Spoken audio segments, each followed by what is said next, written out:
Thanks for joining us. You are still on The Press, reaching you live from the nation's capital in Abuja. Joining us now is Uthman Tochukwu, a legal practitioner. Welcome to the studio, sir. Thank you very much for having me, Mercy. Yeah. Thank you, Annabel. All right, before we move forward, I'd like to tell our viewers at home that our phone lines are on, of course, to take your calls and join in the conversation in 60 seconds. And now I'd like to, of course, open the floor this morning with the major headline on Nigerian Tribune, and of course with us as a legal practitioner, so I'd like him to shed more light on what is going on, especially with yesterday's verdict in court.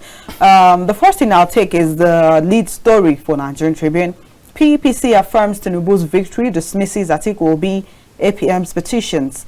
Now the catch is they've said FCT has no special voters, insists fine by US courts didn't disqualify him, asserts INEC can't be forced to electronically transmit election results, then rules Shetima eligible to contest. Another one, Tinubu hails judgment. Well, away from that, Labour Party rejects judgment. A Papa faction endorses verdict. I'd like us to start with the last one. Labour Party rejecting the judgment, then the Papa faction endorsing the verdict. What does this mean for them moving forward to start with? Thank you for having me, Mercy.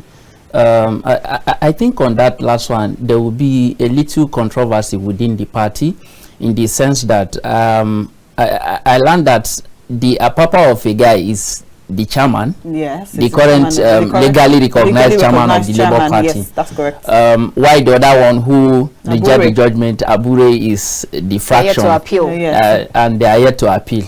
The implication is that actually by law, it may create a problem within the party, because you still need the approval of the valid chairman of that party, right, before you can go and appeal, since they were party to the suit ab initio. Okay. And I think that will now be a problem that the party had to sit down and sort out, because they actually have a very limited time. You have 30 days to appeal after the judgment. Okay. Today is 1 day. Tomorrow is 2 days. I don't know how long it's going to take the party to sort that out. But be that as it may, it's expected that, you know, anytime you are dissatisfied with the judgment of court, you have the right of appeal. So we are not unaware of the fact that one or two of the parties may want to explore more of their right to go to appeal, and then we would wait to see how that will be fashioned out at the Supreme Court.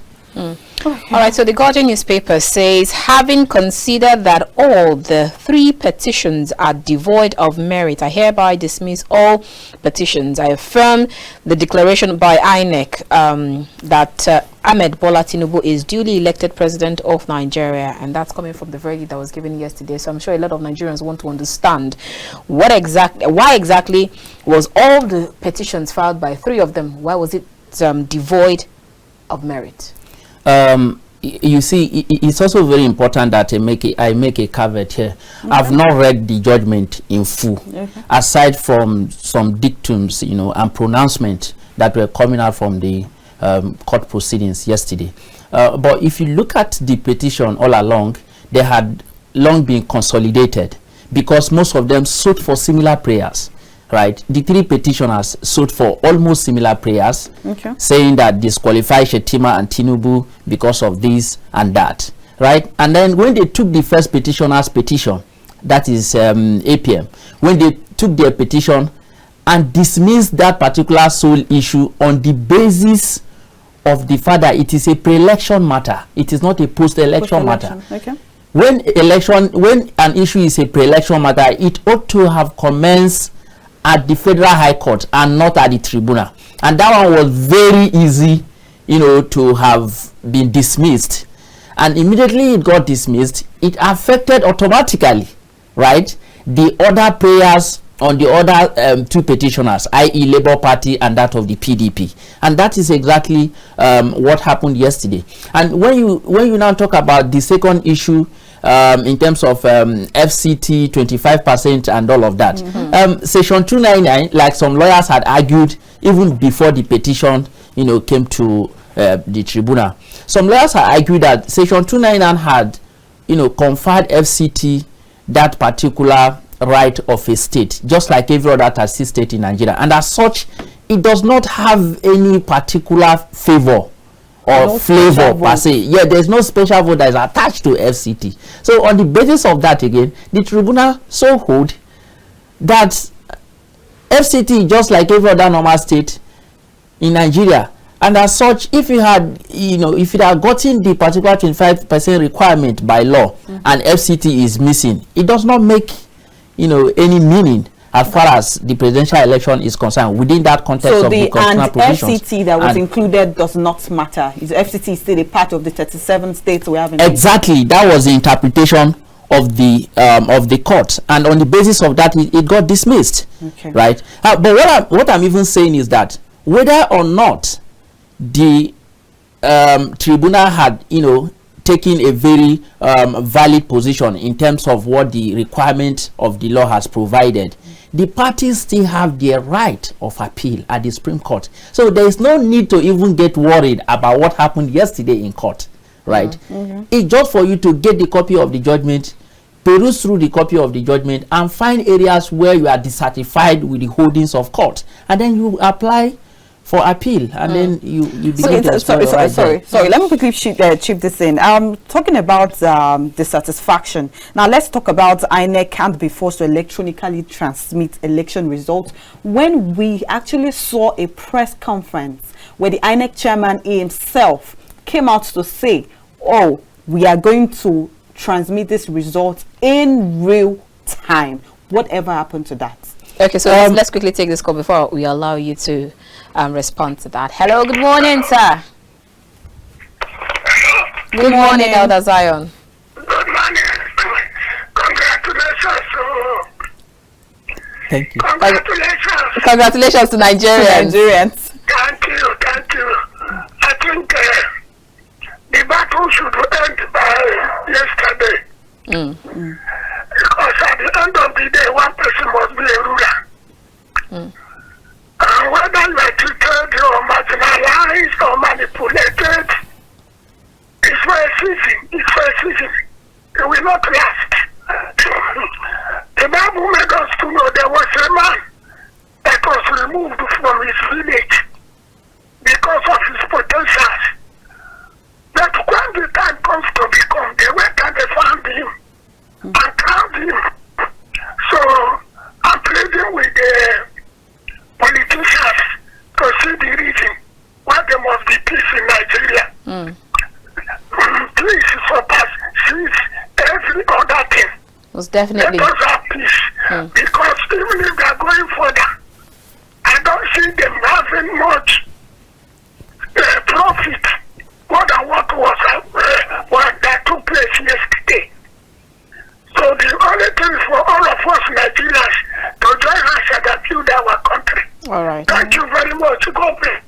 All right. God bless Elder Zion calling us from Jos. All right, please. You can answer the question now about INEC transmission via the IRF and all of that. The court said that regardless of whether or not there was a press conference by INEC that they were going to transmit the result, the INEC still have the right within their laws, within the act that established Independent National Electoral Commission, to decide which way they want to transmit results, whether they wanted to take from what they said during the press conference or they choose otherwise. But the point is, by the time all the results were collected, was it in tandem with what was obtained from the polling unit? That was a different issue. And the issue was that Labour Party could not prove what they alleged, that the result that was announced was not the same result that was gotten from the polling unit. That's an allegation, and they gave you an ample time to prove that. But with what the court had, they could not prove it. So all the days they were going to court, they were not able to prove that's what it showed yesterday. And I could hear from one of the justices when she was reading that particular phrase yesterday, that did you expect the judges to go out on the street to gather evidence for you? You allege that there was overvoting, you allege that they distorted your vote, but you could not prove it before us. So it becomes a different issue entirely. Forget about what INEC said this time. The fact that you alleged that particular mistake that INEC did had affected you. Is that Justice Bolaji Yusuf? Yes, Yeah, talking about. yes. Okay, she said any serious candidate cannot and should not depend on INEC for electoral results. Can you clarify what that meant? No, I did not. That's not what the statement I was referring to. Okay. I did not hear about that. But what she meant by that was that he is saying, if you are alleging that INEC has made so error, okay, you cannot blame INEC for the error. What you should do is for you to prove that that error existed. Okay. All right. And that's what she was saying. The statement meant. Okay. Yes. All right, so I'm just even wondering, I'm sure a lot of Nigerians are wondering, so social media is buzzing, and then people saying that, well, with all the witnesses some of the political parties had, you had to even ship in some from international schools, and you had to bring in it was all just, let's go to court. And then was it kind of deceiving the candidates or the political parties that we are working when, like my mom will always say, my hands are on the job, but the job is not moving? You see now, it just this one has also taught us a very big lesson. We should stop listening to the noises on social media when it comes to issues of law. The law does not teach to public opinion and sentiment. The law is law, regardless of how you look at it. Whether it's in your favor or it's against you, it will still be law. And like Oliver Wendell Holmes would say, that the prophecies of what the court will say, in fact, are nothing more pretentious. That is the law. So long as the facts had been brought before the court is going to ignore every other noise, no matter the angle it's coming from. Okay, so you're actually not touching on my question. My question is, with all the witnesses they had, was it just it was just jamboree, but my hands on the job, but the job was not moving? No. The issue is, it's one thing to bring a witness, right? Okay. And then it's another thing for your witness to pass the cross-examination text. Okay. There are 3 stages here. Number 1, in cross-examination, they have examination in chief. You brought the witness, you have to question the witness. That's examination in chief. Then number 2, they have cross-examination, where the other party has to question your witness. In that particular instance is where the credibility of the witness will be put to test, to know whether it is really true that you are a witness, you made so statement that you are claiming to have deposed to, right? And then number 3 is re-examination by the same person who brought the witness after cross-examination might have taken place. So on the basis of cross-examination, most often than not, the witnesses are being discredited and they become very helpless at that point. So this is a helpless situation. Exactly. That's what happened. Exactly. Oh, really? Okay. Let's quickly take this call. Hello, good morning. Hello, good morning. Good morning. I came from Lagos. We can hear you. Yes, You have 59 seconds. All right, good morning, everyone. Aki. Yeah, Good morning. join us in the conversation. Okay, yesterday was very stressful. Over 12 hours. But anyway, all good for democracy. One comment I just want to make here is this. You see, I love the way the judges or presented it and took some time. For those of us that didn't participate in the process, everybody at least understood what went on. And both the lawyers, everybody, to all parties were there. Everything was made clear to every Nigerian. And it was a very nice presentation and just delivery anyway. But before that, I just want to call attention over political parties in Nigeria. For example, you see, it's just because of this issue of transmission or not transmission. If not for this issue of transmission or not transmission, the election was perfect. There was nothing went wrong. You can't have 100% perfect election. But because of that transmission or not transmission, and I want to borrow the word that is used in cryptocurrency, it's a hype. Labour Party in particular, they took that advantage to hype the situation and create high tension in the country.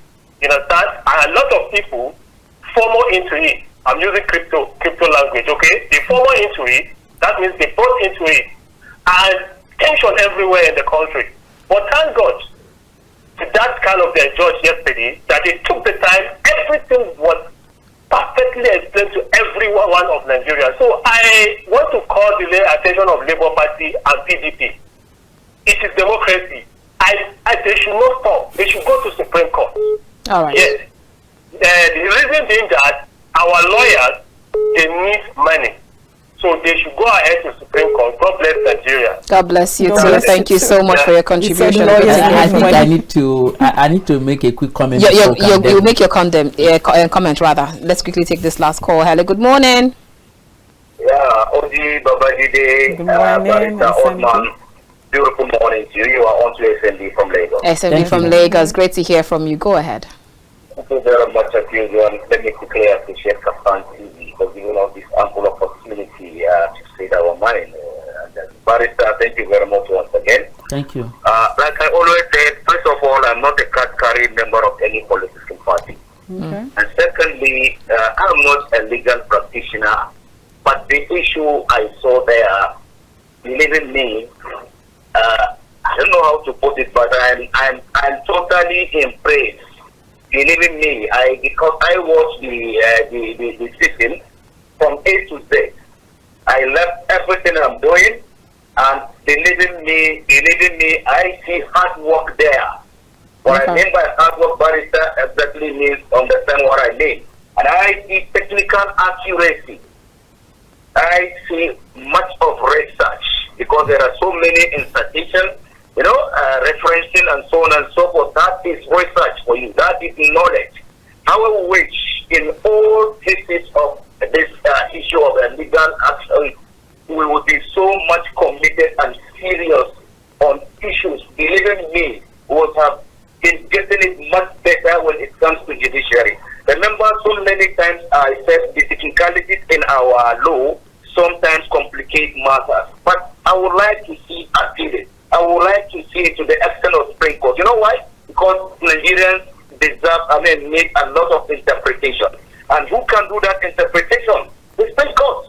So there is need for a lot, because I see no reason why we spend resources of the nation in terms of this electrical transmission of a thing.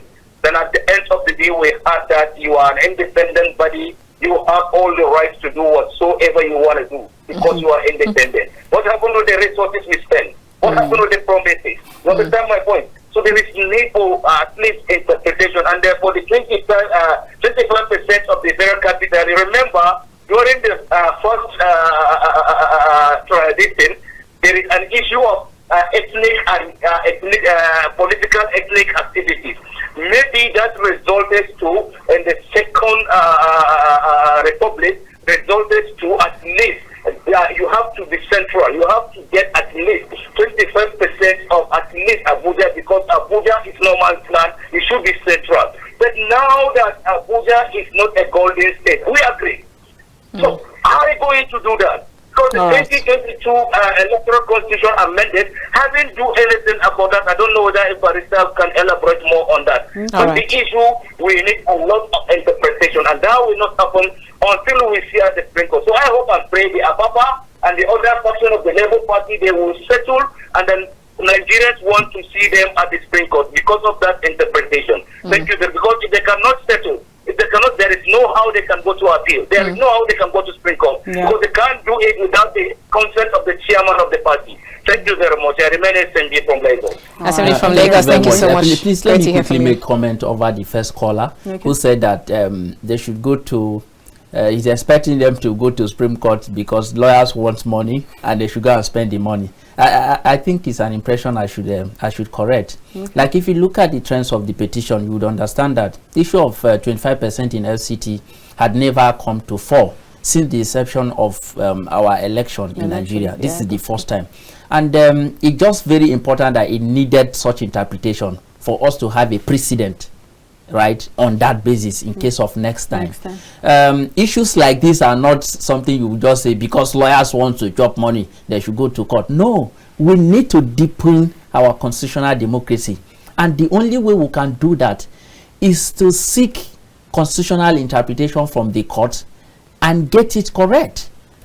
And I believe that by the time the matter continues to go to the Supreme Court, then it will get a befitting barrier there, where we can now have a complete standing precedent. If it has to go on the contrary, then the Supreme Court will have to overrule itself in time to come. But for now, at least, we now know that FCT does not enjoy any special status, just like, every other state. Okay, so I think that's an impression that we really need to clear. A lot of people would say that XYZ party know that there's no headway, but lawyers just want to eat their money. So you cannot actually say there's, even we, when we're in court, we won't say we don't know whether there's no head. You can't predict the court. That's the truth.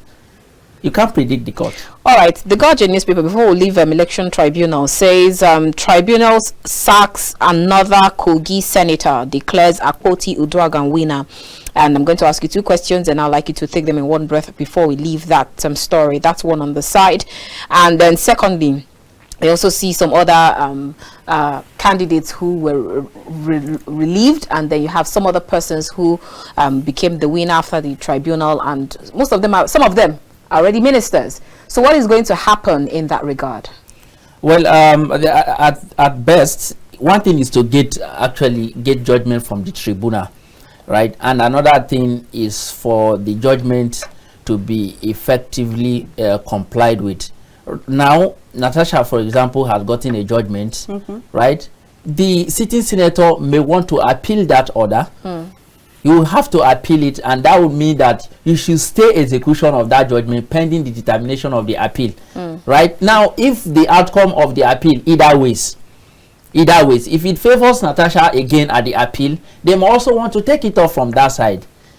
Do you understand? And the time is taken up till when the final determination of the whole thing will happen at the final court. Do you understand? It's a different thing. But I think the law provides for where, if at the end of the day, even at the final court, it holds that the opposition won the election, then all the remuneration that you've been given all along is considered to be illegal and should be considered to the candidate that is going to come. Okay, there's another one, but let's quickly take this call. Hello, good morning. Hello? Good morning. I want to contribute. All right, tell us your name and where you're calling us from. My name is Paul. I'm calling from Ebonyi State. Paul from Ebonyi State. Go ahead. All right, go ahead. Can you please step away from your TV set or turn down the volume? Okay, yes, I've done that. All right, please join in the conversation then. You have 60 seconds. First of all, let me thank all of you in the studio for the good work you're doing. At least having to do a post-mortem on the judgment of yesterday. I would say that what happened yesterday is a mixture of happy feeling for some people and disappointment, as it were, to a large number of Nigerians, because for the first time this is an election that involved the voting of so many people who are first timers, and they were expecting that their voice could be heard, in determining who becomes their leader. But it did appear that we went back to the old ways, and we as a nation, we know where we are coming from. We know how far we had been in this Fourth Republic, and it would pain me that we go back to the military era, because these are slow onset disasters. Military coups don't just happen, and revolutions, they don't just happen, but these are slow onset disasters. If you look at what is going on around, it is the issue of not holding the rule of law. And if you leave everything, for instance, what we had, yesterday, we had to stay over 8 hours listening to a judgment that appeared as if the judges were addressing the response, the petitioners, because everything appeared as if they were trying to establish that, what they are saying does not hold water, as if they don't live in Nigeria. Now, what I want to say is that it is one thing to say that, the judiciary is blind and all that. It is another thing to know that we're building a nation, and we should be courageous enough to leave legacy for the people who are coming. The whole world is watching. It doesn't matter. This is not the era of where you can say one corner and do something. This is the task that the entire world is. All right. Again, it's important that I should also comment on this last caller. You see, the court is not a Father Christmas that just give you what you did not ask for, and that's the position of the law. If you come to court and you are seeking for something, you must be very clear and direct about what you are asking for. Assuming without considering emotions. Yes, so long as it's not contained on your written address, it's not contained on your reliefs, on the prayers you sought before the court will ignore you. the court will ignore you because you did not ask for it. All right, before we leave that, like I asked you, didn't touch on the last question I asked. So for now, Tribunal sacks Labour Party's Amobioga, declares Tinubu's minister winner of Abia rep seat. So if peradventure they appeal and go to the Supreme Court and it still returns back to the minister, what happens in that case? You just forgot that I addressed it. I actually said that if at the end of the final court and the opposition won it in the recess, the person that had been sitting there all those while before the determination of the suit would have to concede the seat and also return all the entitlement. So what happens to the one that has become a minister? He leaves ministerial position for or there's going to be a rerun? If he has to decide to leave the ministerial position, it's left for him. But what the ideal thing to do is to conduct a rerun, since the ministerial the particular position had been acceded to the ministry. All then right, he had to conduct a rerun. All right, let's quickly take this call. Hello, good morning. Hello. Good morning. Good morning, sir. How are you? Very well, thank you. Tell us the name and where you're calling us from. It's your regular caller from Kafanchan, Dave. Dave from Kafanchan, good to hear from you. Go ahead. You have 60 seconds. I have nothing to say more than what I've been repeating here. If the judiciary and all the military personnel should stand on their feet and do what is expected of them, everybody in Nigeria will be on his knees and do the right thing. These two arms, if they are very sincere in what they are doing and what is expected of them, the whole Nigeria will stand down on their knees. Thank you so much, Dave from Kafanchan. Thank you, Dave from Kafanchan. Thank you for your contribution. What that actually implies. All right. Let's move. Okay, let's move. Let's talk about the 14 billion new investments in Nigeria roundtable, and particularly, like, let me use what answer in one breath. Federal government increases price of prepaid electricity meters, and a single face meter 82,000 naira, a three face 143,000 naira. Given the current economy we are in right now, do you think this is the right step forward? Well, you know, I'm a lawyer. I'm not an economist. Okay. Neither am I an expert in electricity industry. Well, you are a Nigerian. So, yes. So, I have to pay 100,000 naira for three days. You're a lawyer. No, I mean, you affect everybody. I think the truth is that while we admit that the whole economic reality is harsh on everybody, right? It is also important for the federal government to be looking at alternative to energy. That's what is the current trend in 21st century. I don't want us to continue to rely on this unsustainable type of energy that has, you know, contributed to continuous epileptic power supply in Nigeria. Let us think alternative to our energy source. You know, there are other sources we can, you know, create our energy from and tap from there, rather than all this. It's not the best looking at our economic reality, and we're just now trying to come out from the survival of the palliative they just dished out, and now they are bringing this bill. I'm going to just talk like an average Nigerian, not like an expert, because obviously I'm not an expert in this field. But for me, I think it's not the best time to do this, and federal government should provide succor on how we can, you know, retain our energy source. Probably we should just think of another thing that could give us power supply. Even though you recall that when it started, they said the meters, they were going to give free meters, for free, yeah. And then at some point they came out to say that the government is not, or these investors, they're not for the Christmas, they can't give out those meters for free.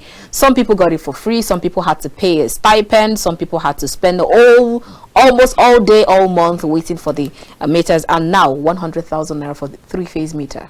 Me, I know that like I said, maybe they should start giving us in our hands. I know that electricity is subsidized since it's now owned by private sector, and because of that, government has to subsidize it for her citizens, right? And for those who are thinking of free meters, electricity now is just like a private ownership industry. Is it the owner of the company that will start distributing the meters to all the citizens of Nigeria, or is the government that is going to procure from them and then share to Nigerians? Which one? I think the whole thing is that most of Nigerians who actually love free things, as much as we want to put all the blames on the government, it's not safe enough, because if you look at nation building generally, it's about contributory.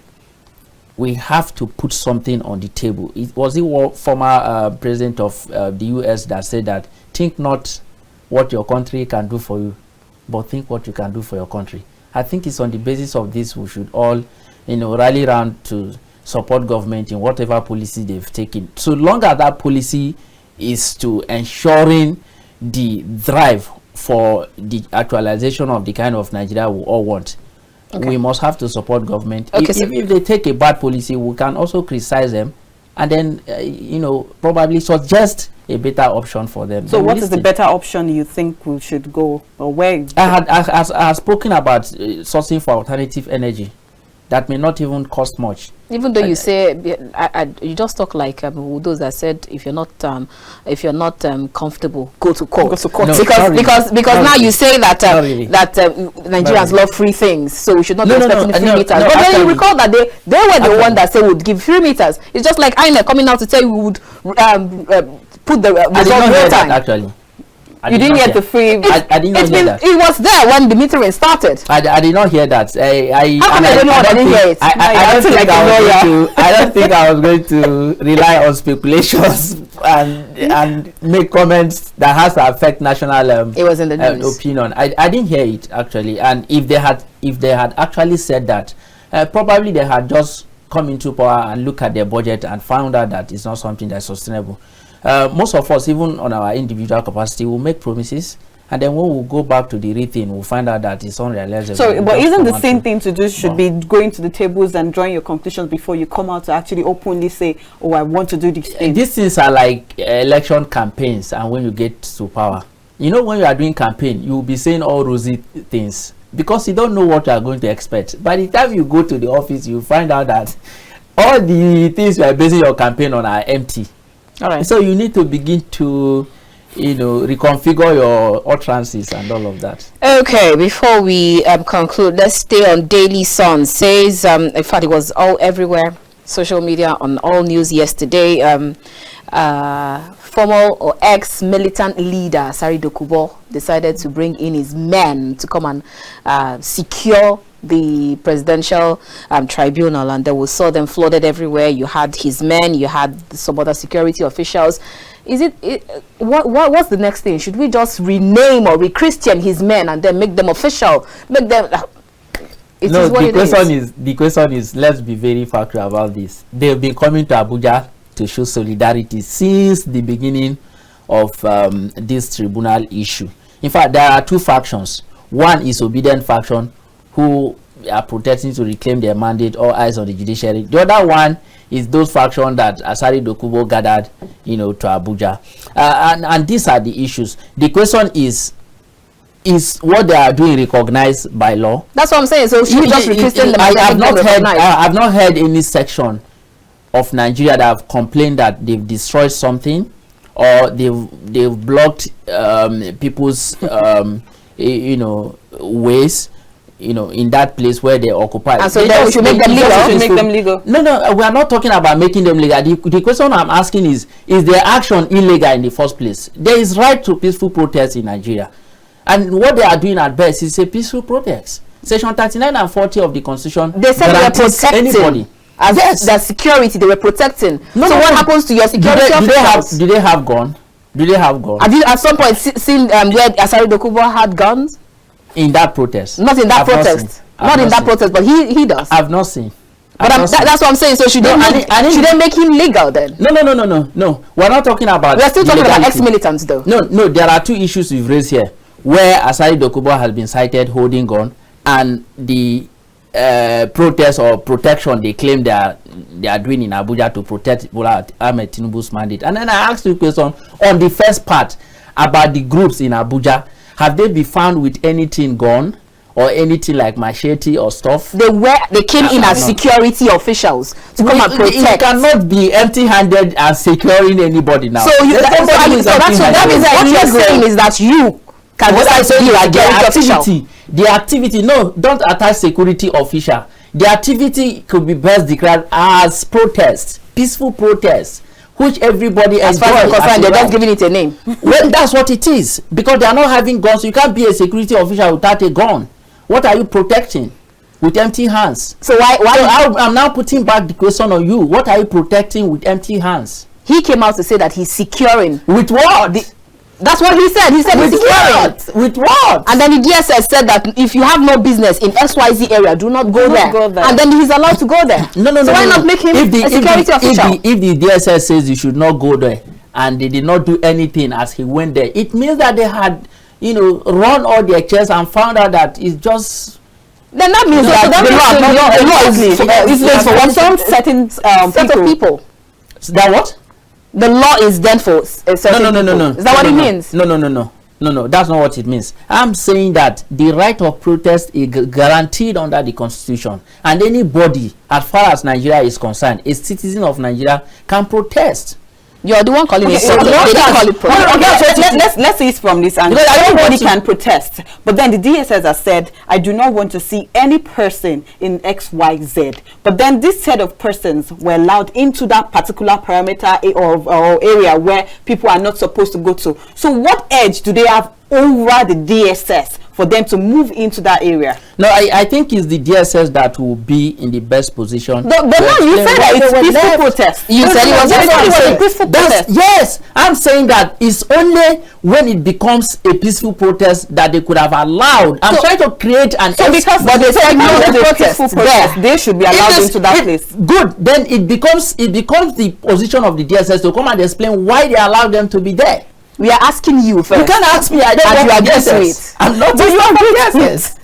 I'm not. Let's move forward. All right. So the last story we'll be taking says NLC ask workers to resume work after 2-day warning strike. I'm sure that 2-day warning strike shook a lot of people. Electricity were down and all. But then some people have come out to probably had light in his own area. Light. You probably had light in your I'm not thinking the government. It looks like he's 1% of the 1% that I light. I pray. All right, so now a lot of people have come out to argue that what is wrong, what is happening with the labor unions? It looks like NLC is going one way and then TUC is going the other way. Do you agree? Well, I have not been able to look into the activities of labor union, but I know they have always had this synergy to work together each time there is a very harsh policy from the part of government. But this time around, I don't know. I think there is need for the labor union, both the TUC and the Nigerian Labour Congress, to sit together and see how they can, come up with a unified movement where we can all key in and demand for what is obtainable. At this point, we should not even wait for NLC or TUC to do something. Within our own individual part, we can do something. We can do something. Just about last week, I was speaking in a platform about the menace of Agberos in FCT, how they attack drivers and all of that. So people were trying to question the legality and institutions that establish their actions in Abuja, And after that session, I had to take it upon myself to write to the FCT minister, demanding for proper investigation and probably total scrap of these area boys' activities within the FCT. So now that we have a landlord. Yeah, exactly. So we should expect change. This is what I had to do on my own part as an active citizen of the Federal Republic of Nigeria. So it's not enough for us to just be wanting somebody to do our job for us. We have the right to ask questions, and we also have the right to suggest to government, the proper policies that they should take. So that means you are affirming to the 2-day warning strike? Of course, because strike is one of those means through which you can draw the attention of government. If you've been calling, and then you just ask, then how much has it worked, especially in Nigeria? Strikes, protests. We will continue to push, because Nigeria is a work in progress. So we'll continue to push until, because we are just how many years old? We are nascent democracy, and these are the challenges in building a nation. Okay. Uthman Tochukwu, thank you so much for your time with us. Thank you for having me.